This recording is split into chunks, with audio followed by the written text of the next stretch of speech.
Are you in the process of buying or selling property in the DFW area? If so, you'll need a professional building inspector to ensure that your transaction closes smoothly with no surprises. Contact Superior Real Estate Inspection Services for superior quality, superior value, and peace of mind. Visit superiordfwinspections.com to schedule your real estate inspection today. Honoring those trailblazers who preceded us is just as important as leaving a legacy for those who will follow us. Greekly Speaking is about highlighting Greeks today who are creating positive change for tomorrow. We hope you enjoyed this episode. Hi, welcome to Greekly Speaking. I'm Eric Tucker, and joining me for this episode is Reverend Lionell Alexander of Phi Beta Sigma Fraternity Incorporated. He was initiated in the Delta Theta chapter of Phi Beta Sigma in the fall of 1980 at Prairie View A&M University. After graduating from Prairie View with a degree in accounting, he then graduated from the Southern Bible Institute with a degree in theological studies. Although still employed by the U.S. Treasury Department, Reverend Alexander has served as pastor of the Greater Mount Olive Baptist Church in his hometown of Dallas, Texas, for the past 8 years. And he's also a member of the D9 Business Directory. Please welcome my fraternity brother and my chapter brother, Reverend Lionell Alexander. How are you doing today? Hi, Eric. I'm doing great, man. Thanks for having me on today. Hey, man, we appreciate your time. You know, we have been talking about this for a long time, and we finally get a chance to connect. You know, that's how it goes when you're busy trying to put that work in, man. And I have loved seeing you and all the other brothers in the chapter just doing what you're doing for the community. And we're going to get into all of that. But, man, this is Greekly Speaking. First of all, we got to understand a little bit about your Greek background, man. Hey, did you have any Greek influences coming up? I did. When I got to Prairie View, I have a cousin who was in Houston, and Theophilus Woodard. He's in the region, Gulf States region also. I grew up with Theophilus, and when I got to college, found out he was a Sigma and started learning some things about Sigma. In my sophomore year, my twin brother and I played Sigma together. And we got to talk about your twin brother. You know, I was in the chapter for about 3 months before I realized it was 2 of you. I kept thinking I was getting your names misspelled. Come to find out, they said, oh, yeah, he has a twin. I was like, what? All right, that explains it. Yeah. So you did have a relative that kind of helped introduce you to that. Absolutely. But is there anything in particular that attracted you to the Sigmas there on that campus at that time? At that time at Prairie View, Sigmas were a big fraternity in the Prairie View, Houston area. And once I started looking at a fraternity, I started looking at some things. Sigma was doing some things on campus at the time. And once I had my mind made up, that I just zeroed in on Sigmas. And everything that I saw was Sigma. So that's the way I wanted to go. Hey, I love it, man. And after, you know, working, like I said, a few months with you, you know, since joining that chapter, Theta Mu Sigma, you know, I see that you have a passion for working with the fraternities youth club, the Sigma Beta Club. How did that passion come about? I've been an advisor on the Sigma Beta Club for a little over 3 years.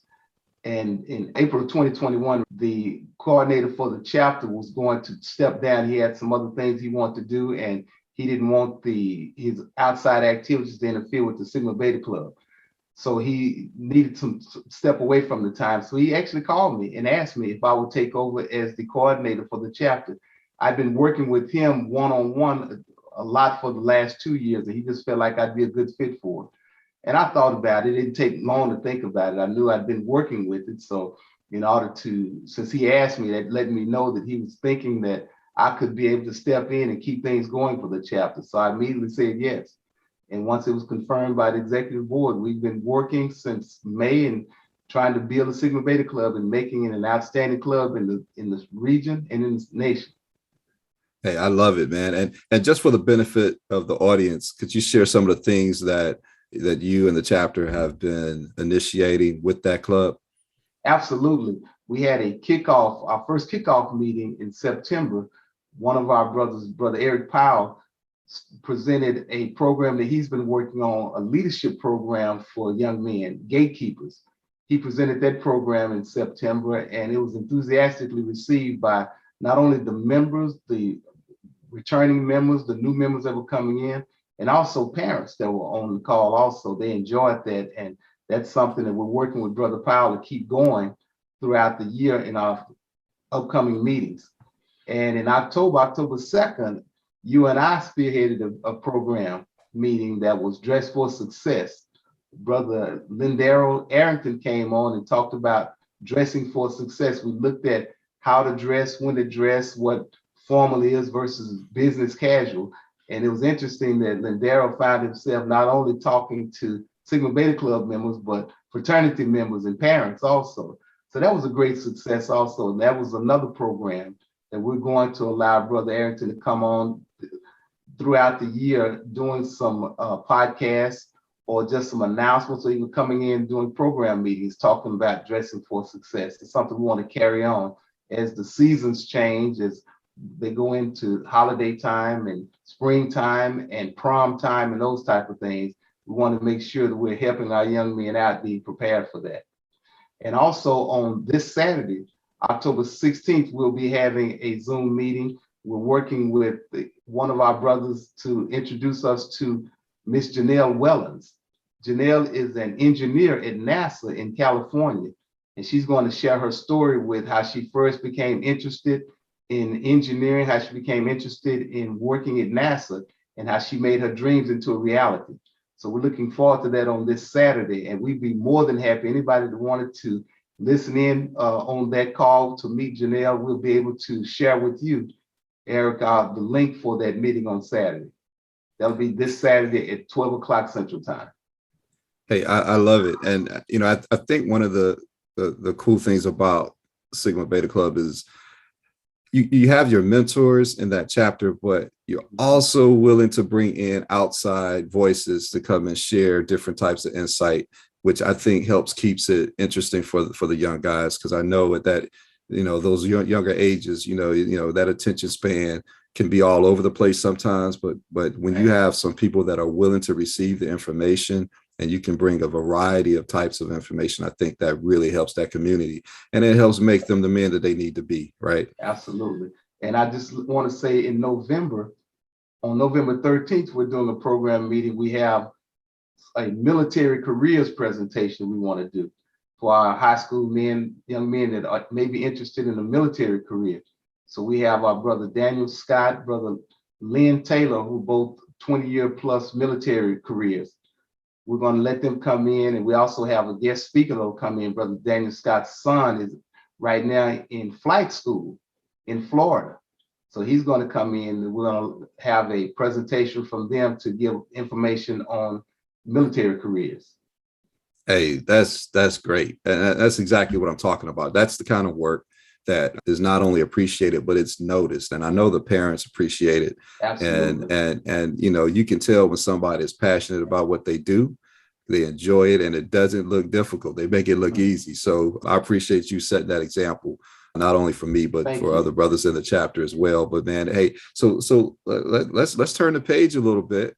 Let's talk about your business, and definitely we for those of you who think that running a church is like a business, it's not like a business. It is a business. It is a business. I mean, it has its own brand, its own market, its own operating expenses, and everything that comes with that. So tell us, how did you first connect with the Greater Mount Olive Baptist Church? It's interesting that you asked. I was born at Greater Mount Olive Baptist Church. My parents joined Greater Mount Olive Baptist Church in the mid-50s, and I was born there. I grew up in that church in 1994. I was married, and I ended up leaving to just follow where God was leading me. And it was interesting, in leaving Greater Mount Olive, the years that I was away, I learned what ministry was all about. I knew what preaching was. I knew what church service was, but I learned what ministry was all about. I served as assistant pastor and elder at Agape Bible Church in Cedar Hill for about 16 years. And being there, again, I learned ministry. I learned what worship was all about versus ministry, that It's more than just coming in on Sunday mornings doing the worship service. Ministry takes us Sunday through Sunday. Ministry takes place outside of the church, in homes, in communities, at work, and at school. And during that time, while I was learning those things, I was graduated from Southern Bible Institute. I started going there, and I stopped when my son was about 6 years old. He had issues with dad being gone all the time. So I took about a 3-4 year hiatus away and went back and graduated with I got at that time was a diploma in theology, but shortly after that, the school started working on their accreditation. And somebody called and told me that I could have my diploma turned into a degree if I had so many hours of college. So I called the school and they asked me how many college hours I had. And I said, I got a degree. So I was able to, at that point, take my diploma that I had, take the curriculum that I'd already completed, and I was able to turn it into a bachelor's degree in theological studies. And around 2012, the summer of 2012, I just felt a calling from God to take my ministry elsewhere. So I started visiting churches, and my wife and I were visiting churches. I met a lot of good friends, a lot of pastor friends during that time. And it was about November of 2012, I went back to Greater Mount Olive to visit one Sunday. I went there to visit, and they were working on some things. They were getting ready for their church anniversary at that time. And I believe at that time, it may have been the 114th church anniversary. So we went to the anniversary program. I hadn't been to an anniversary program in several years. And it just so happened that one Sunday I was going to visit another friend of mine, and their church started early. I showed up at Greater Mount Olive. It was about 11:30, and church was already going on. And I just left. And on the way home, I prayed and asked God to lead me to a church that I can take my services, my ministry, and my family. It happened that next day I was at work and I got a call from one of the deacons at the church. They told me that their pastor resigned that Sunday. After church, he resigned. And they wanted to know if I would be interested in coming and preaching for them that coming Sunday. So I said yes. I went and preached, and that next Wednesday we had a meeting. And they were asking me if I would be interested in serving at the church for them while they were searching for a pastor. And I just threw it out there. Remember, these are guys that I've known most of them all my life. I said, well, not only would I be interested in serving, I'd be interested in pastoring this church if you all were interested in me. And one of the deacons said, well, we were hoping you'd say that. So between the fourth Sunday in November until I believe it was mid-January, they had a meeting to see about making me pastor. And it came out, they said that, well, we're going to have a vote in 3 weeks. And we'll see, we're going to vote to confirm you as pastor if that's the desire of the church.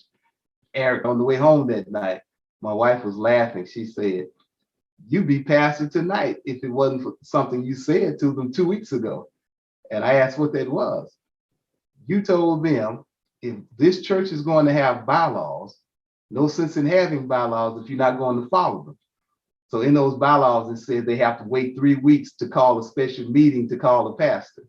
So she said, had it not been for that, you may have been pastor tonight. So we waited the 3 weeks, and I officially became pastor of the church on February 18th of 2013. Wow. That is a deep story, man. I hear people talk about calling, being called, and it's one thing to get the call. Sometimes you kind of pick up the wrong phone though, right? But when you get that calling, there's usually a sign that comes with that calling, right? Yeah. That helps you understand that, hey, this is just right. Absolutely. This is that decision. What was that feeling for you? What happened to make you think, okay, yeah, this is really what I need to do? It was actually a confirmation to wait on the Lord. I never thought leaving that church 18 years earlier that I'd ever be back.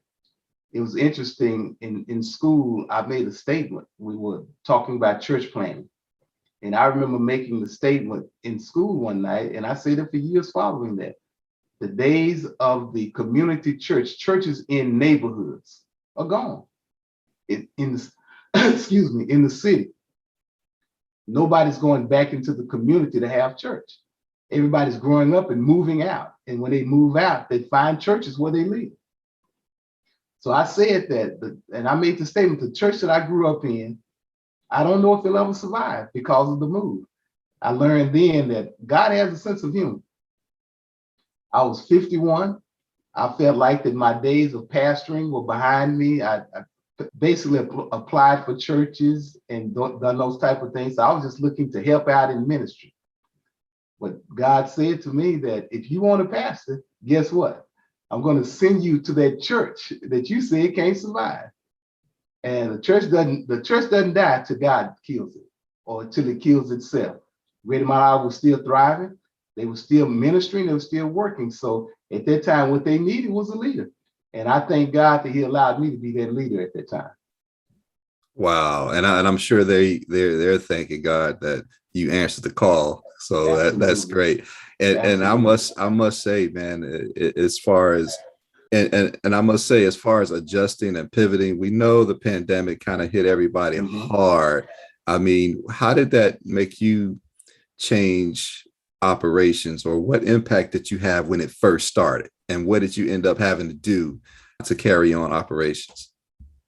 The unfortunate thing, Eric, with the pandemic was the loss of life, the sickness that was going on throughout our country, throughout the world.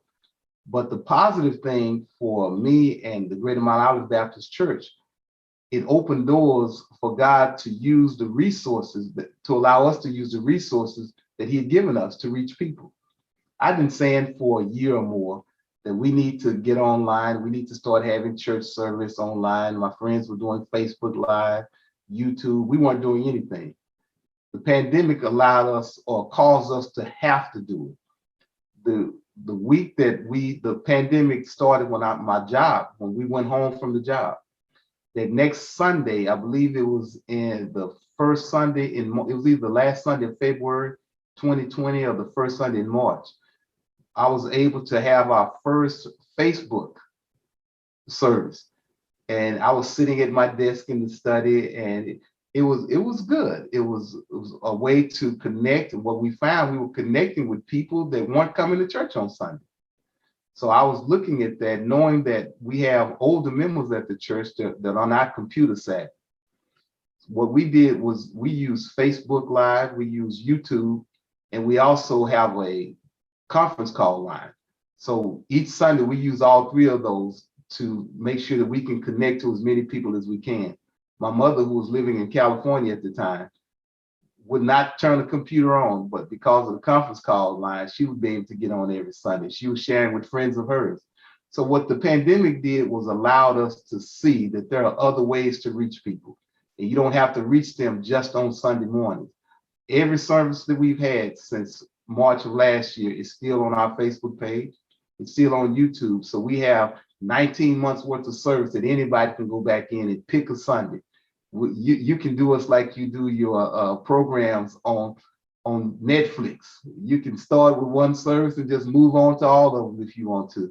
And so I believe that we can compete with television as long as if we're doing God's word, if we're giving God's word, and we're ministering in God's word, that should make people want to hear more of it. And that's what we're striving to do. We went back in July, but we only have no more than 15 or 20 that come on Sunday morning because of the pandemic. We're practicing these COVID-19 protocols, we're social distancing, but we still have members that still connect by conference call line or online.